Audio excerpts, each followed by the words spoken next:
So now that we have the basic overview of the scene building process out of the way, the first topic I want to dive into is talking a bit about rendering. Choosing a renderer is something that is very dependent upon your project as well as the capabilities of your hardware.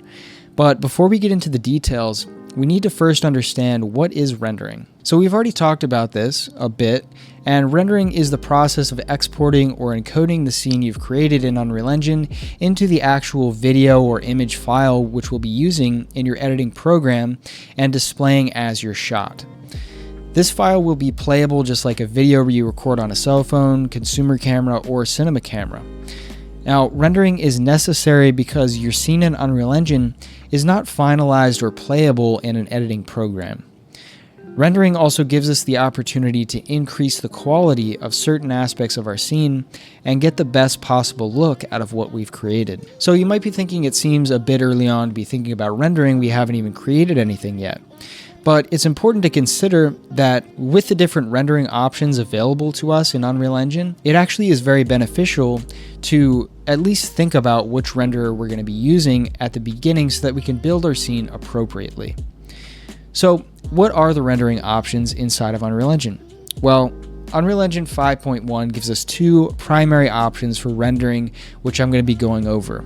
Deferred rendering and path traced rendering. Deferred rendering renders our Unreal Engine scene using the real-time framework and lighting models in our scene, Nanite and Lumen. And this is going to give you a look that's similar to what you see in the lit mode of our editor. So there are ways to improve the quality of certain aspects of this, like motion blur, anti-aliasing, and color. However, you're generally getting what you see in the editor window. This option takes some shortcuts when rendering and calculating things like lighting and materials, but it's going to give you a much faster result, which with a bit of work you can get to look photorealistic. The other rendering option in Unreal Engine is called path tracing.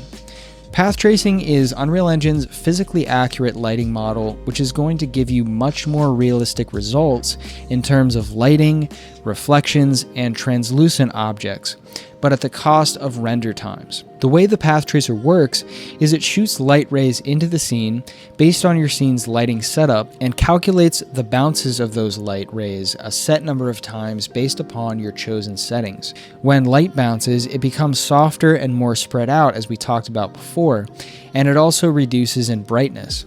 So the bounced light rays would continually decrease in intensity and increase in softness as they bounce off of each surface in the scene. Unreal Engine calculates and displays this, which results in totally realistic and physically accurate lighting in your scene. But as you can imagine, calculations of this intensity require much more time for the computer to process, and therefore you cannot view or render your scene with the path tracing model in real time.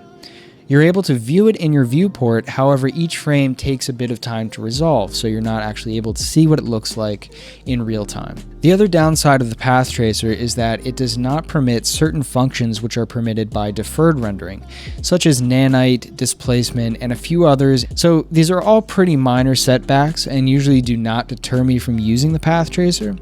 Due to the growing demand of offline rendering features from the film community, it's likely that in the next few iterations of Unreal Engine, the path tracer will be able to support all or almost all functions that are supported in deferred rendering. It's just going to take some time for Epic to accomplish this. So with these basic explanations of your rendering options in Unreal Engine, you might be wondering, which one should I choose for my scene? Now, the answer is ultimately up to you, as they both have their positives and negatives. However, a good rule of thumb is that if your scene is for film and does not require you to use any of the path tracer's non-supported features, the path tracer is a great option because it's going to yield the highest quality results. If you do require some of the non-supported features of the path tracer, or if you're looking for speed over quality, or you're not going to be able to utilize the benefits of the path tracer for significant gain, deferred rendering is a great option for you. So my opinion is that when possible, I will almost always prefer to use the path tracing option when rendering if I'm working on film projects which demand the highest quality. We're going to be covering this more when we get into the actual rendering of our scene. In this course, we're going to be primarily building our scene, keeping the deferred rendering option in mind to start, but at the end, we're going to be converting our scene to use the path tracer. I want to show you this way in case you have already created a scene or you find yourself needing to convert a real-time scene to be used with the path tracer, because I want you to be able to use this course on all projects. Sometimes maybe you're working on somebody else's project and they've built it with deferred rendering in mind, or whatever the case may be. I want to show you guys so that you have the flexibility to convert scenes as well.